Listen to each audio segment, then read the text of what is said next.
Bonjour chez vous, Raphaël Gomatas à votre présentateur. Je reviens encore une fois ce matin pour dire ce qui me vient en tête et ce que je trouve pour vous sur Internet ou alors dans nos réseaux pour pouvoir diffuser quelques informations et voilà.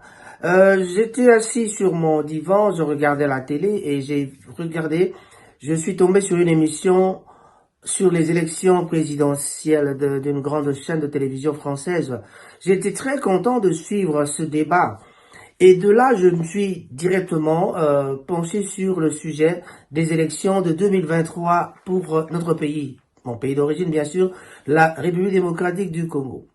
Quand tu regardes, donc au regard de ce qui se passe chez nous, déjà pour avoir un CENI, donc c'est-à-dire le service, le service, le service qui s'occupe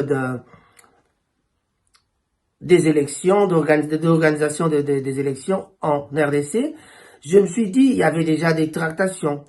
Quelles sont les tractations? Il y a eu au Congo nous avons 8 concessions religieuses. Les 8 concessions religieuses bon, prenez besoin de vous le citer. Les 8 concessions religieuses ont commencé d'abord par voter, mais ils s'étaient pas mis d'accord tout de suite. Il y a eu beaucoup de tractations là-dessus. On votait ceci, ça n'allait pas, ça n'allait pas. Ils en sont sortis plusieurs fois sans un bon résultat. Mais qu'en est-il arrivé? Donc nous avons un CENI déjà maintenant, donc c'est bien installé. Ils sont en train de se préparer pour les élections prochaines. Mais que des tractations, que des tractations. Qui sera candidat, qui ne le sera pas? Je vous avais parlé dernièrement qu'il y a Adolphe Muzito qui sera peut-être candidat de son parti. Alors, ça c'est déjà un. On parle encore de Moïse Katumbi qui doit être un grand challenger dans ces élections. Fayoulou, on ne sait pas s'il a abandonné ou pas, mais en tout cas, je sais que Fayoulou sera aussi candidat. Parce ils sont tous en train de multiplier les lobbying à l'étranger. Ils sont chaque fois à l'étranger, ils reviennent au pays. Ils font des tours de la région, c'est-à-dire des provinces de la RDC. Donc, il y a toujours ça qui fait que montrer que il y a peut-être il y a côté des femmes, il y aura toujours une candidate femme. Et il y a aussi des jeunes qui aimeraient poser leur candidature. Mais au Congo, parfois, il y a des gens qui ne sont même pas crédibles, mais parfois, ou pas, non, je ne veux pas dire crédibles. Il y a des gens qui ne sont même pas, peut-être qu'on ne peut pas trop juger capables, pas vraiment incapables, mais qui sont pas vraiment, qui n'ont pas la notoriété comme les autres, mais ils posent quand même des candidatures. Mais c'est une technique parfois pour pouvoir se faire valoriser, c'est donner un rang politique, c'est-à-dire on n'est pas parmi les grands, mais on devient parmi les grands parce qu'on a déjà été candidat. Malheureux, parce qu'on a été candidat président de la République. Mais il ne pourra pas être candidat de la République seulement. Il sera seulement pas candidat président de la République. Mais, tu le verras, il est candidat à la présidence de la République. Mais il est aussi candidat député. Parce que s'il rate d'un côté, il devient député. Ou alors il est candidat sénateur aussi. Il rate d'un côté, on lui fait passer de l'autre côté, il devient sénateur. Carrément. Donc, voilà, ça c'est la politique mais avec toutes ces tractations, qu'est-ce qui se passe? Plusieurs personnes se posent la question de savoir si, pour le PPRD, on n'entend pas encore en citer, mais même les télévisions, la presse étrangère commencent à se poser la question si Kabila pourrait être président. Je pourrais plutôt revenir au pouvoir. Normalement, la constitution de la RDC nous dit seulement que on ne peut pas être, après avoir fait ces 2 mandats. Mandat successif. Je rajoute bien le mandat successif. C'est-à-dire, après 2 mandats successifs, on peut pas poser de candidature. Mais après un break, est-il possible de revenir? Ça, je n'en sais rien. La Constitution ne dit rien à ce propos. Et prochainement, on reviendra avec les textes pour pouvoir vous parler de ça. Mais ceci, je vous laisse seulement vous raconter ceci, parce que j'étais en train de suivre la télévision en regardant Monsieur Macron, l'actuel président, qui est aussi candidat aux élections de la France, et Marine Le Pen, Madame Le Pen, qui était en train de faire un débat. Il y avait un débat politique, mais en regardant le débat, je me suis dit vraiment c'était intéressant. comprenez que le débat dure, pensez déjà que le débat a duré 2h30, 2h35. 2h35 minutes, j'étais vraiment assis, c'était pas un film. Je vous dis, ce n'est pas un film où il y a des coups de poing qui passent comme ça et puis après on est un peu bousculé. Mais non, ça c'est la tête qui fonctionne. Tu dois écouter de quoi ils parlent. Mais en les écoutant, quand ils s'attaquaient, ben, toi tu as dit ceci, attention Madame Marlene, ne m'insulte pas. Oui, Monsieur Macron, oui, vous venez ici pour donner des leçons. Mais là, ça me plaît. Et je fais un regard dans mon pays, je dis, mais aurons-nous un jour un débat pareil en République démocratique du Congo?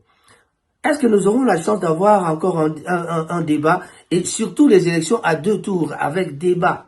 C'est le débat qui compte, même si vous faites encore un tour jusque-là, mais en tout cas, c'est un débat. Les gens, ils sont toujours contents de suivre des émissions comme ça, des directs comme ça. Pourquoi? Parce que ça leur intéresse. Des pasteurs qui se disputent, des femmes qui s'insultent, des gens qui disent des conneries. Voilà. Une femme qui a quitté son homme, qui était pasteur, qui dit, et une femme qui dit qu'un pasteur l'a enceinté. Après, la grossesse a disparu. On parle de Zawadi. Zawadi qui n'avait que 10 amis ou peut-être 20 amis c'est sur Instagram. Mais maintenant, allez voir chez Zawadi, il a augmenté, elle a plutôt beaucoup d'amis. Elle a reçu, on donne de l'ampleur à des choses qui n'ont même pas de sens, quoi. Je ne sais pas, veuillez m'excuser de parler de ça, mais je ne sais pas si on peut donner un sens ou bien de crédibilité, donner de la crédibilité à une femme qui vient parler d'un pasteur qui lui avait engrossé. Je ne trouve pas. En marge des élections générales qui profilent à l'horizon, le regroupement politique de Germain Kambinga, chez Germain Kambinga, là, ils sont en train le centre dit s'opposer catégoriquement à l'idée d'un dialogue qui aurait pour seule motivation des manœuvres politiciennes. C'est-à-dire, il y a aussi quelque chose qui se trame. Je veux dire, il y a le complot qui se trame à l'Assemblée nationale. Je vous ai donné l'exemple de Papa Nembalemba qui semble déjà commencer à faire un revirement. Il prend un chemin peut-être de retour ou quoi, je ne sais pas. Il veut venir nous apprendre que Fathi n'a rien fait et que Kabila, mieux vaut Kabila, tout ce temps que Kabila était au pouvoir. En tout cas, ça c'est vraiment des choses qu'on pourra peut-être supporter un jour, mais pas maintenant parce que le Congo, nous sommes encore dans une période de la réorganisation. On a essayé de croire à cette députation, à cette mandature. Ils ont leur mandat, mais déjà, regarde le complot qu'ils sont en train de montrer contre le peuple.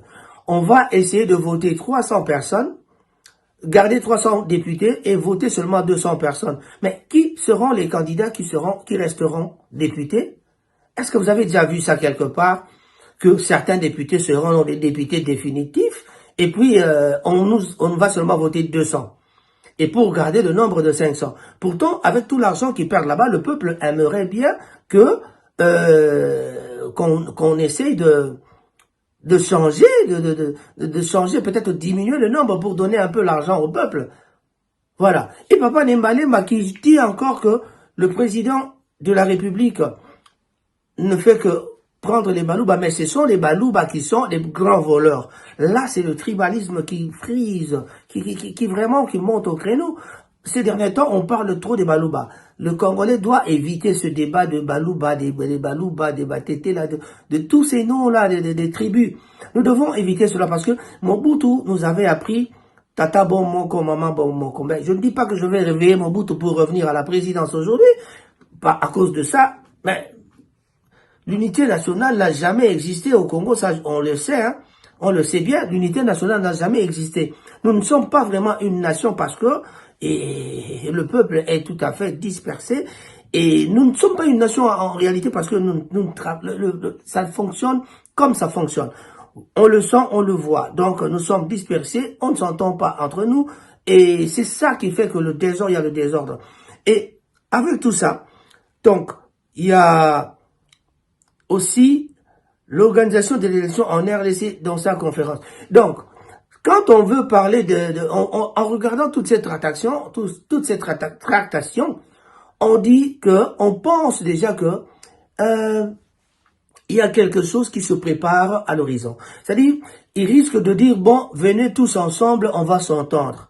Mais quand ils vont s'entendre, avec tous ces partis, tous ces partis politiques qui sont des partis satellites des grands partis comme l'UDPS, des grands partis comme l'UDPS, il y a l'UNC, il y a le PPRD, et tous ces gens-là, les Fayoulou, vont se retrouver. Et qu'est-ce qui va se passer? Ils vont dire, bon, on va se partager les cadeaux. On risque de revenir encore avec cette histoire de vice-président. Ça, c'est un jour, ça va revenir. Vous direz que je suis, je sais pas moi, j'aime pas trop parler de la prophétie, mais en tout cas, c'est une façon d'analyser. Ce n'est qu'une analyse tout à fait personnelle. Je ne suis pas, vous n'êtes pas obligé de suivre ma position, ou alors de comprendre mon analyse à votre façon. Comprenez mon analyse à ma façon aussi. Donc, alors, RDC.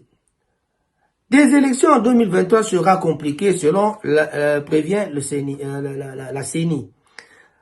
Il y a aussi des contraintes d'ordre légal et l'incertitude sur les grandes options politiques à l'évier dans le cadre des réformes électorales. Si on optait pour un deuxième tour, à l'élection présidentielle, cela aurait une incidence sur le budget des préparations, même le vote ou non des Congolais de l'étranger. Voilà, tout ça, ce sont des problèmes